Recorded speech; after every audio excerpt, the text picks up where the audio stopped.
There we go. Found the unmute button. Hello, everybody. Welcome to another impromptu stream. This is a stream that I have not planned, did not announce, but I'm doing it. And I'm doing it for a couple of reasons. So one of the reasons is I just wrote an article today on jeremymorgan.com. I'll bring it up here. So I've been doing a lot of stuff with this heat wave data.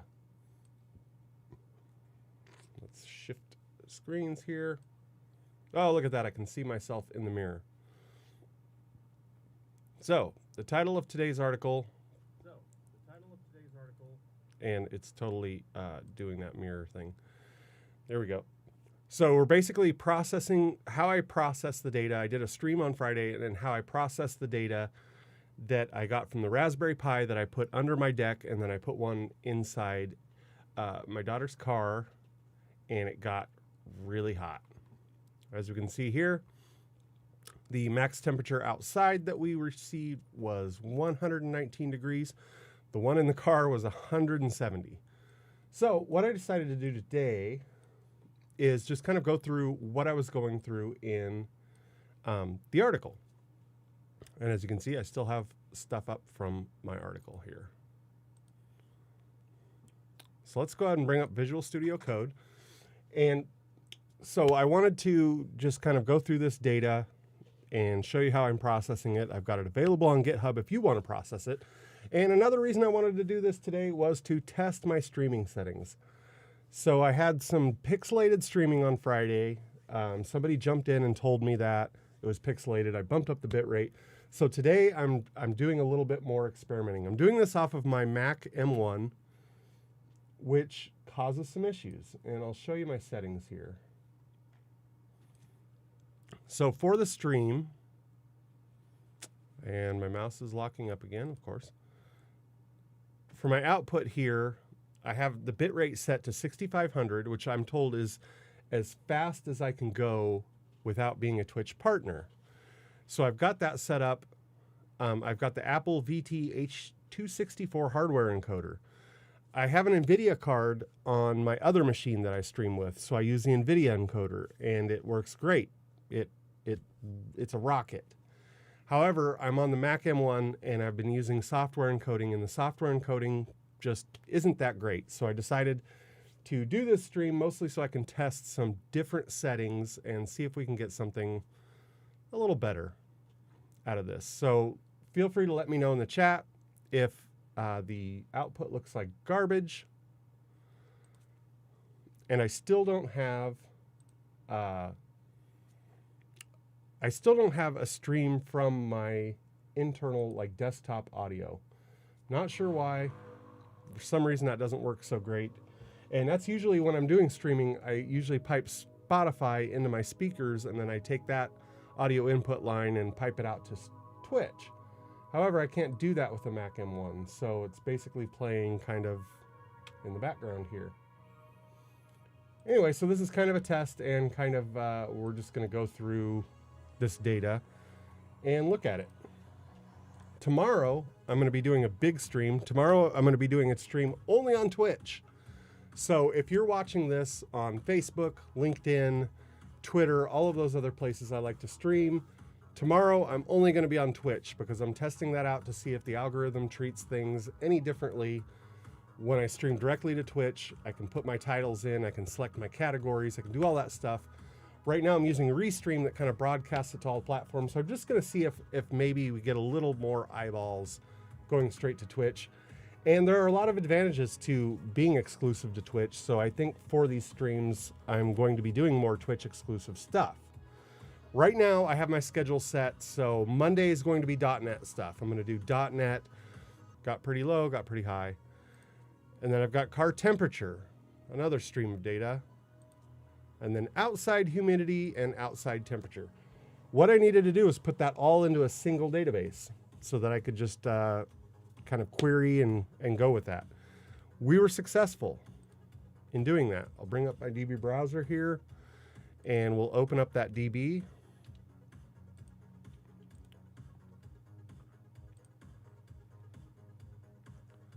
Where did I put hot car, I believe it was called. And we've got our readings here. So what we want to do is find out, the hottest reading. I did that. I covered that in the article, the hottest reading for each one. So the hottest reading outside, the hottest reading inside the car, they were within minutes of each other. And we're just going to take a look at this stuff. So I'll go to here to SQL, and I'll just drop in some of the same SQL comments that I do in the article here. Select max. Actually, we'll select timestamp and then max outside temperature, which I believe that's what it was called. Yeah, outside temperature from reading. So over the 3 or so days that I pulled this data, the hottest one was 119.84. Sounds unbelievable, but they measured that down in Salem, Oregon, similar temperature. And what I was doing when I was running these temperatures is I would frequently check back with the local weather station, which is at Forest Gale Elementary School in Forest Grove, not very far from me. And I found that I was only a degree or two off when it was off. Other times it was completely solid. So I'm actually pretty confident that these outside temperature readings are great. And I'll show you what it looks like where I mounted it. Let's see, I know I've got a picture in here. Boom, there we go. So I took a Raspberry Pi Zero and I wired up this temperature humidity sensor and I put it underneath my deck. And so that way we have these joists here that block the wind, so it's kind of ambient air that's floating in there, and it's not in direct sunlight.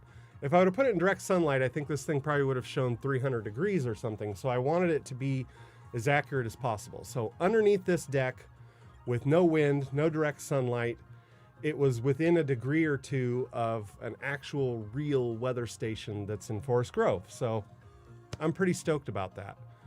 Now inside the car, and the only picture I really have of this is of the windows.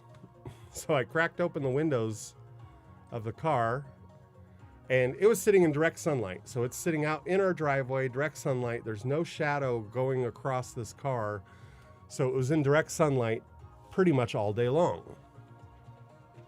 And it's an interesting note. And I took the Raspberry Pi and put it in the center console. So there's not a lot of airflow going in there, but I also didn't want that to be in direct sunlight, and I didn't want breezes that are coming in the window to affect the temperature either. So I tried my best to make this somewhat accurate. So the maximum car temperature, let's check that out. Are you going to let me edit this SQL command? Or am I going to have to do the... Yeah, I'm going to have to change my screen again. I showed this in the last stream. Anybody with an M1 Mac Mini should know this trick. When you have weird UI problems, just change your screen temperature, and that's not even doing it. There we go.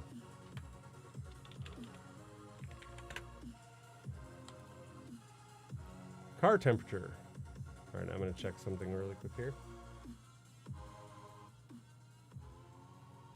Okay, so for all of you curious who've been watching my streams, I've noticed there's been quite an uptick on Twitch, and I'm super excited about that. I'm applying to be an affiliate, hopefully this week, and I've noticed that every time I do a Twitch stream, there's a few more people that come on, so pretty cool. The maximum temperature that came out of that car was 170.78, also on June 29th. Just ridiculous. So let's open this up in Excel. So what I'll do is take this database here, and we've got all of our readings, right? So select star from reading, of course. Boom, we've got a ton of readings. Some of them are null. And here's my theory on why some of these are null. Some of them, I think the sensor failed. So these sensors are like $2.99. They're not very expensive, and sometimes they just fail. Sometimes you hit it and it just doesn't return a reading. I want to alleviate that in a future stream. I'll probably do that where I'm going to just retry until we get a value. And another issue is, you know, we rounded up all these seconds in the last stream. So we took anything that was below 30 and we just said that was at 00. Anything that's above 30, we said is at 30. So we're at 30-second intervals to line up all of these readings. And maybe some of them didn't line up correctly. I'm not really sure. So we do have some nulls in here. And unfortunately, during the top car temperature one, I didn't have an outside temperature, but I had one from 30 seconds earlier and before. So let's put this into a spreadsheet, I think that'd be a great idea. So I can take this, export database tables as CSV. We just want to do reading as CSV. We'll drop this into that same repo, into our hot car. Yes, I have a ton of repos on this machine. Don't shame me for it. We'll call this reading CSV. Export. So if you've never used DB Browser for SQLite, it's awesome. I use this all the time for small data. I've made videos on YouTube before. I've done it on streams where I'm like, SQLite is your answer to small data. Like, we're talking less than a gig. It's just awesome. And you can import CSVs. You can do stuff with them, export CSVs. It's really cool. Go here to Microsoft Excel. Let's just import this somehow. And I know I've done this before, but we'll start with a blank workbook. There we go. There's import. We want to import a CSV file. And as you can see, I did this earlier with some other data, but this is our final data. Hot car, reading CSV. Get data. Delimited. Looks like it's not delimiting it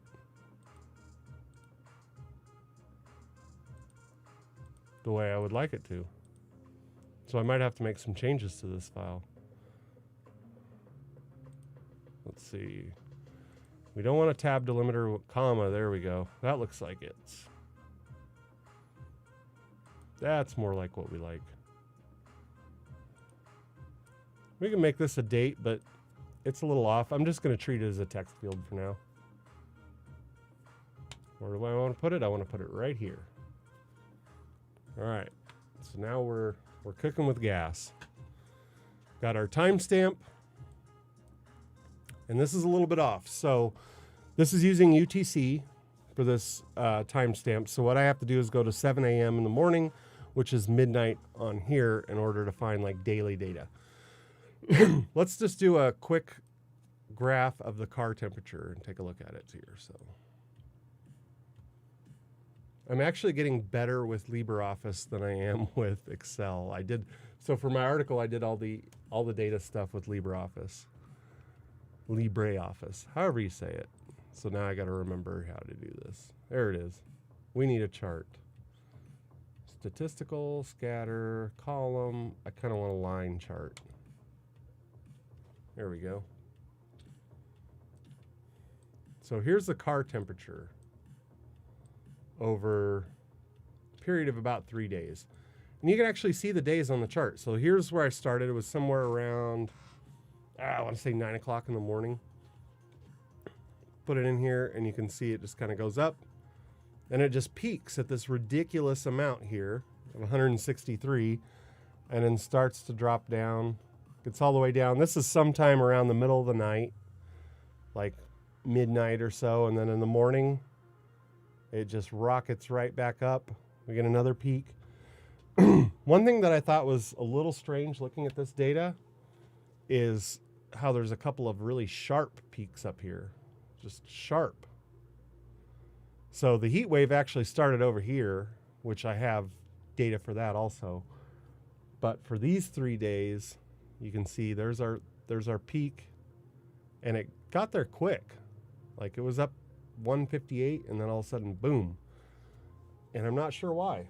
I'm not really sure why it jumped so many degrees so fast. Like 158, 160, then all of a sudden it's 170, and then it slowly tapered back down. Not sure why that is, but let's take a look at the outside temperature.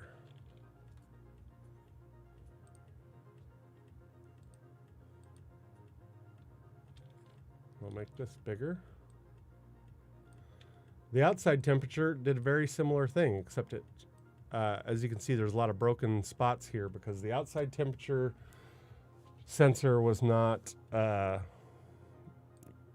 being super compliant with my wishes. All right, I'm gonna check something really quick here. Make sure everything is good on my stream. Okay, cool. So as we're looking at this, we can kind of see that the outside temperature is very similar to the inside. Like it raised up and then sunk down in the middle of the night. Raised up, sunk down. So let's try putting these two together and see what that does. We'll do select data. I'm going to add, oh, this is a temperature range. So if I'm going to add car temperature, there we go, we'll do that. Yeah, let's call it car temperature. And for some reason, it looks like it replaced it.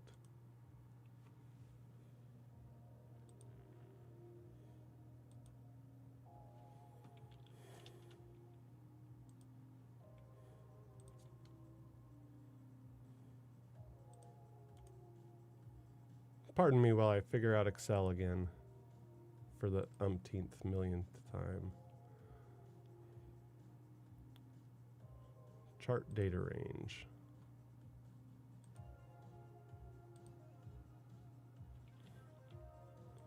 Now, why doesn't it let me add this in?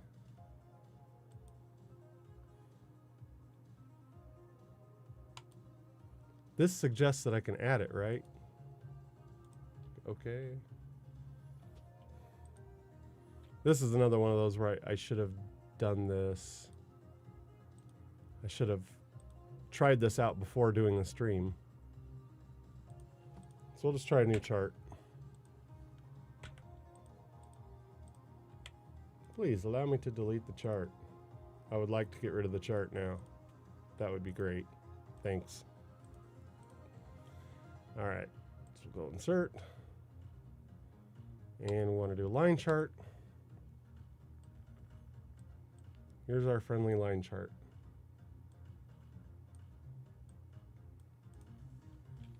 Now here I should be able to do select data.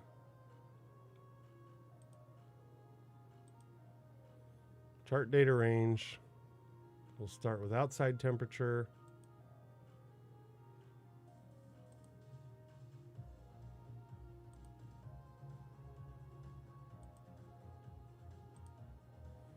Why is this thing being such a pain in the butt?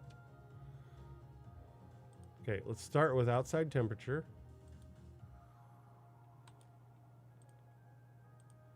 This reference is invalid. Looks pretty valid to me, pal.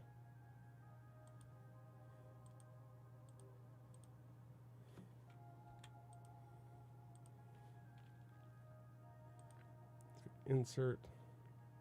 This is probably why I'm better at LibreOffice, because I've used it so much more than Excel these days. I've also used Google Sheets quite a bit recently. I use it for work, and so it's I like Google Sheets. It's pretty awesome. Select data, chart data range. I would like outside temperature, please. Show empty cells as connect data points with line. That'll look a little bit better. Though we both know, it's not a secret, we both know there's some missing gaps in there, but I think, you know, between one reading and another, this is actually pretty good. Now let's see if we can add select data.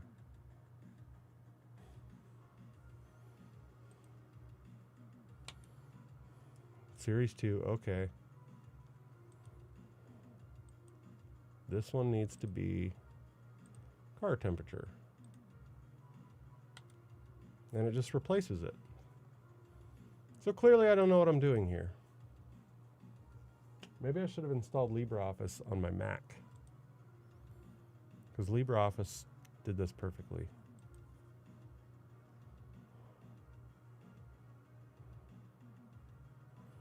The chart data range is too complex to be displayed. Crap. Well, there we go. LibreOffice, which is a free program, does this. It does this. Look at this.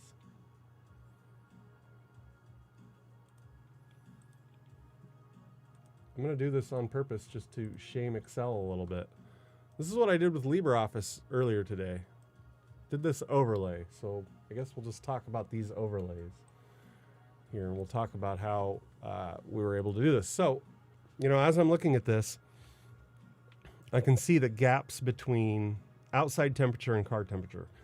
They match up pretty well, which is not a surprise to anybody, right? Like, as it's going to get hotter outside, it's going to get hotter inside the car.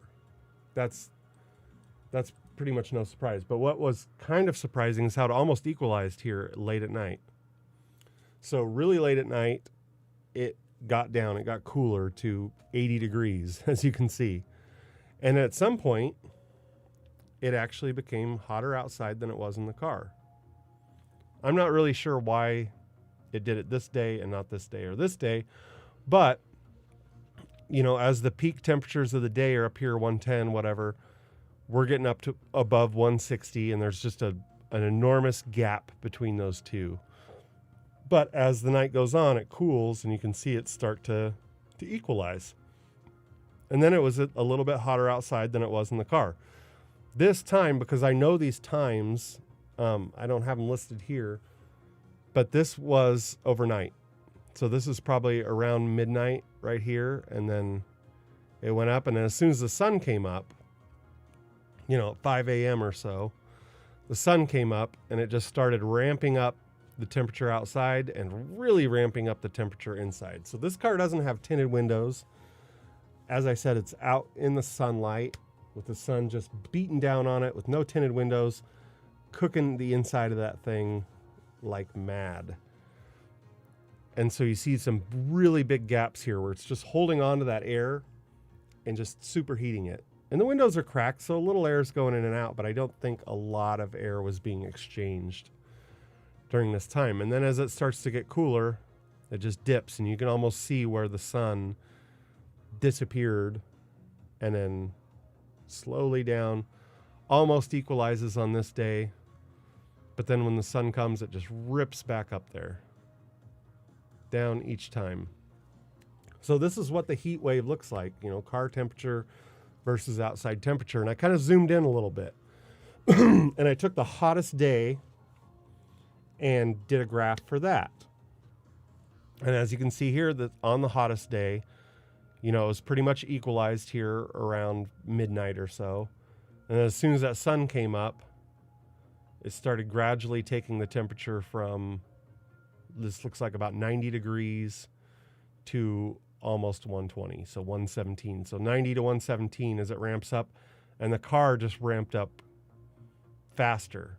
You know, it got to ridiculous levels quick. It looks like right here, you know, they were pretty much equal, and then within an hour or two, it's just shooting up. And then it kind of hits a high spot. Now, when I'm looking at this visually, I'm kind of questioning this data, only because this seems quick. This is like 10, 20 minutes, and it's going from, you know, 159 maybe to 170. I don't know. There could be some reasons for that. The sun's position is different. So as this car is sitting out there, the car's in the sun all day long, like I said, but the sun's position may have been in a spot where, you know, at this point right here, this big top point might have been a point where the sun was coating the interior of the car with sunlight. That's my guess. I'm not sure exactly, but the sun was going over top the car. I don't know. That's kind of a guess. Either that or it's a sensor malfunction. Could very well be. But either way, we can see, you know, even if the sensor's off a little bit, we can see just a huge ramp up and a slow drop down. So this was the hottest day of the year. And as you can see, this was 170 degrees. Just roasting, roasting, roasting. So it's pretty cool stuff. If you want all the details, so if you haven't watched the past streams, you want all the details, go to jeremymorgan.com/tutorials/go how to go IoT Go SQLite. And in here, I go into probably too much detail about what I did with this data. You know, I show how I mounted the Pi in here. I sent it off to Adafruit. I've got links to the articles on how you can do that. We sent it off with Python, but then after it came back, I downloaded it into a CSV file. And as we can see here, I've got links to all the parts you need using this Adafruit DHT library. So I wired them up. And then this is the Adafruit dashboard, which is awesome. Love it. And I showed how I downloaded this car temperature CSV. I downloaded all 4 of those CSVs. And then since I had 4 separate feeds of information, I talk about here how I rounded it. And I did this all live on my last Twitch stream.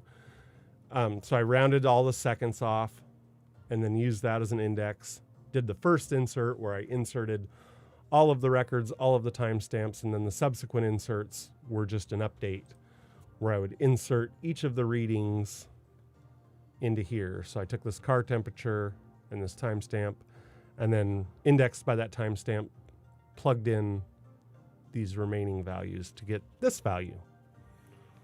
So good stuff. Lots of fun. Ended up with a nice SQLite database that you can download. I've got the link here to github.com/jeremymorgan/hotcar. I couldn't find a more compelling title than Hot Car, so there it is. And in Hot Car, I have all of the CSV files that I downloaded available here. I've got a spreadsheet, ODS spreadsheet, and an Excel spreadsheet that I created with LibreOffice. And then I've got the Go programs that I wrote for this, which basically just reads those CSVs, dumps them into the SQLite database and the SQLite database itself.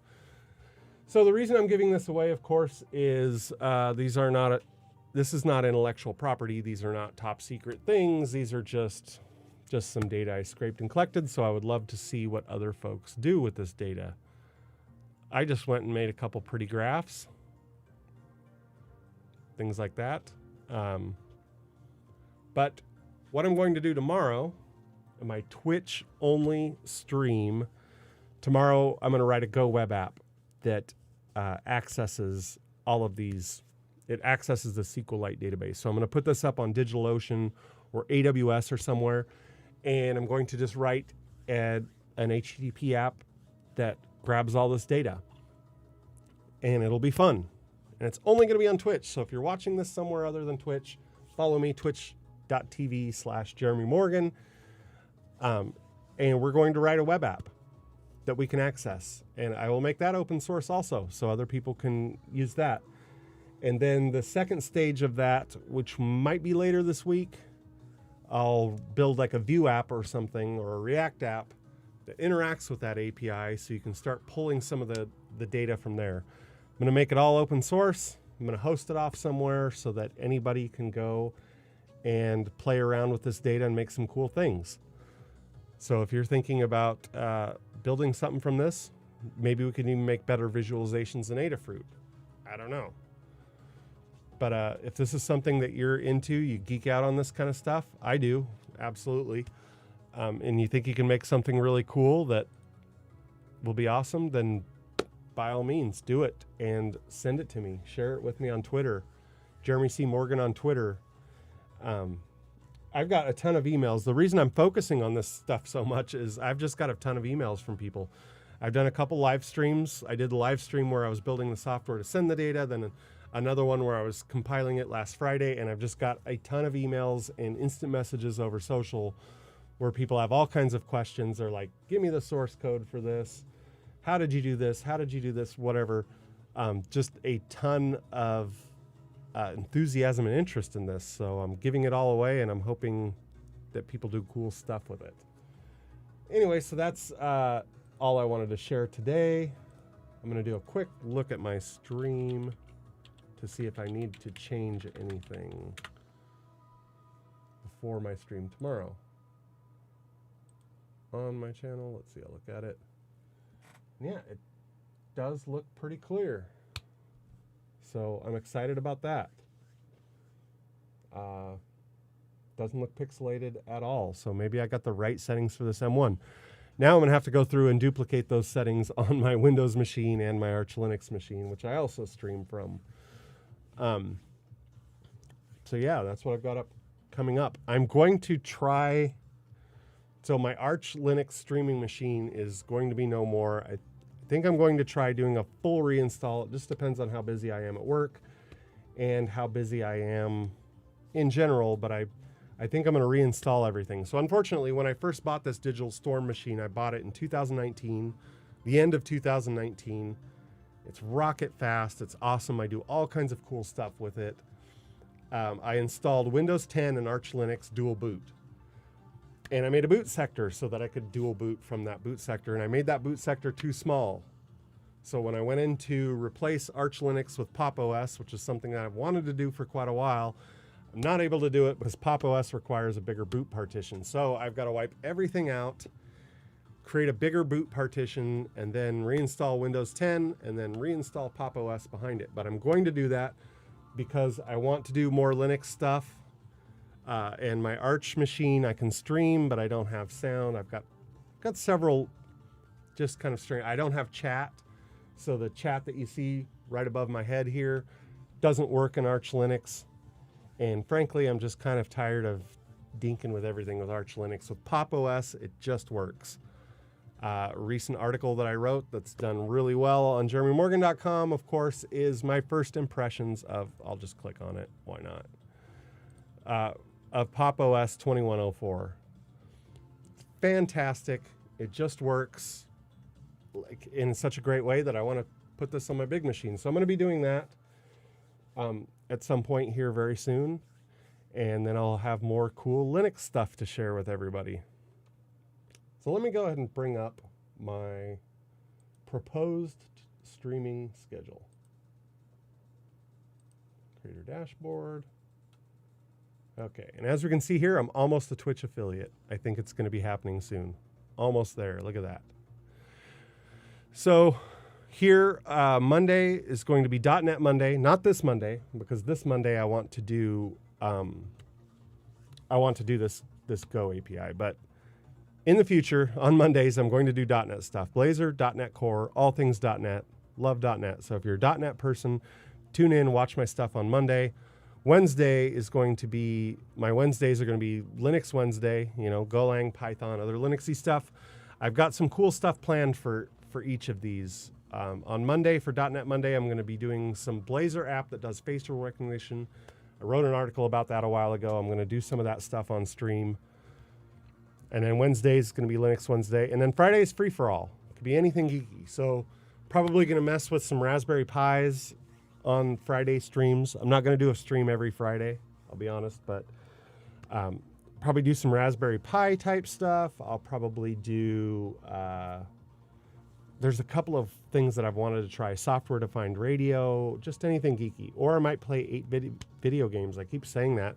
I did that earlier in my Twitch career, and people liked it, so I might do some 8-bit video game streams. But I don't know, we'll see. So I'm going to go ahead and duck out of here. This was a nice test and a nice kind of catch up for those of you who've been watching my streams. We've got some pretty cool data to work with here. Going to dig into it even more. Thank you so much for watching my stream.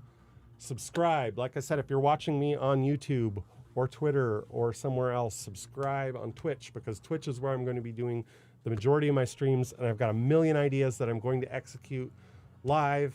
I'm going to make mistakes live, and I'm going to build stuff live, and it's going to be awesome. So tune in, twitch.tv/Jeremy Morgan. Follow me on here. Follow me and follow some of the cool people that I'm following on here. So when I'm offline, I have a list of people, and this is something that Twitch allows you to do, and it's a list of people so you can go watch their streams. If you come to watch mine and I've got nothing on there, you can go to their streams. Please check them out. I'm following some really cool people on Twitch who are doing some really cool things. But anyway, like I said, thank you for jumping on my stream. I will see some of you tomorrow, maybe all of you. I don't know. Follow me. I'm going to be on tomorrow, 4 p.m. Pacific time, building a Go web API for this project. Then we're going to do that front end, and then I don't know what more we'll do with this. Who knows? I've got some other ideas. I also want to build a Golang-powered temperature reader and sender that will retry the sensor a few times and run as a service, and that'll be cool. I'll build that live too. It's all in my head right now. I don't have it built, obviously, but it's all in my head, but I'll build it live in front of everybody and take your feedback and comments, and it'll be cool. Anyway, thank you everybody for joining, and we will see you soon.